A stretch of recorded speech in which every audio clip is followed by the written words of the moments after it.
Hi, everybody. Nancy Hart, Whole Heart Evolution here.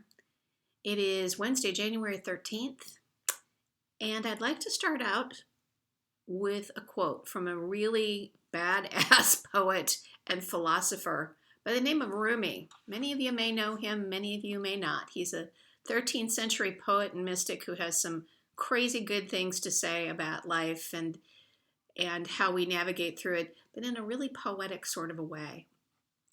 Let me share with you what I saw this morning, quote from Rumi. It said this: "The quieter you become, the more you're able to hear.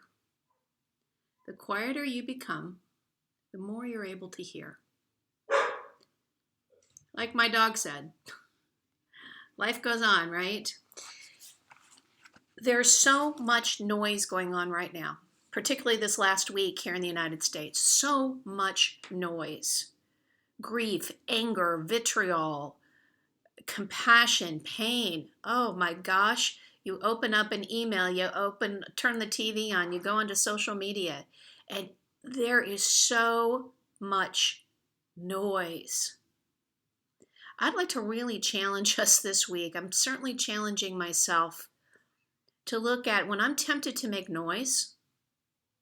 Perhaps that noise might come if I've read a Facebook post that I'm like, oh my gosh, I don't know that I agree with that. And I feel absolutely like I'm compelled to respond to it, to take a breath and stop, to take a breath and absolutely stop. And ask myself a question, just dial back for a minute and start to listen to what's going on inside of me and say, hey, is this something I really need to respond to? If I need to respond to it, am I actually trying to help someone see my point of view? Am I trying to convince them of something I think they should know, they should understand? Always listen for the word should, folks. It's a killer. Let's just say it's a big old no-no. Or am I just out there wanting to be heard and wanting to just spew something out? And is that really helpful? Is that really, really helpful? There are things that we need to process. There's grieving, there's anger, there are things that each of us is called to do. Absolutely must do that. We have facts, we have circumstances, we have conditions. And there's more inside of us. There is more inside of us than any circumstance, any condition, any situation.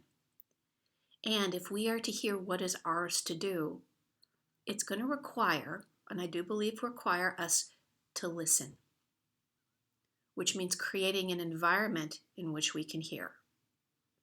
Now, that might be slightly different for all of us, where you do it, how you do it.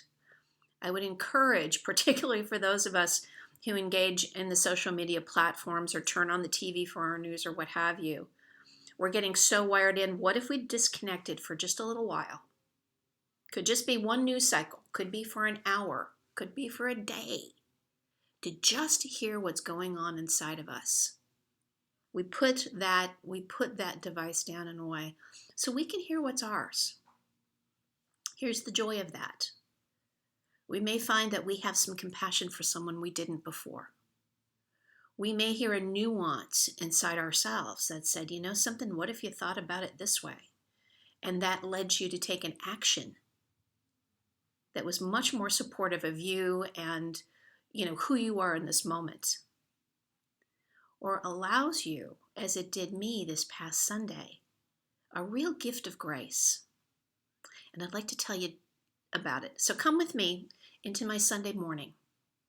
I typically start my day going to turn the electric kettle on, so I've got my water heating for my coffee. The dog and I have a ritual. We head out the door, and she goes out and she sniffs around the yard, and, all the nighttime smells, and she goes and she does her business and all of that. And sometimes I find myself taking a device with me just to kind of get my day started. And it was Sunday. And I said, no, enough. My nerves were a little raw. I woke up. I'd slept pretty well. But I woke up and I could feel there was some internal tension in my body. I'm like, Nance, just give yourself the gift of easing into the day. Just ease in. I was very quickly rewarded for that choice. Because we're out there, we're navigating the backyard, and I'm just kind of, squidging into the day. and I hear this sound that I've never heard before. And it was this hump, hump, hump sound. I'm like, whoa, where did that come from? And what is that? And the dog's not bothered by it, so, obviously it's not a big deal. But I find myself looking up, and there is this enormous group of geese. I live close to a lake, geese, and I'm used to seeing, flocks of birds kind of roaming around doing their thing, right?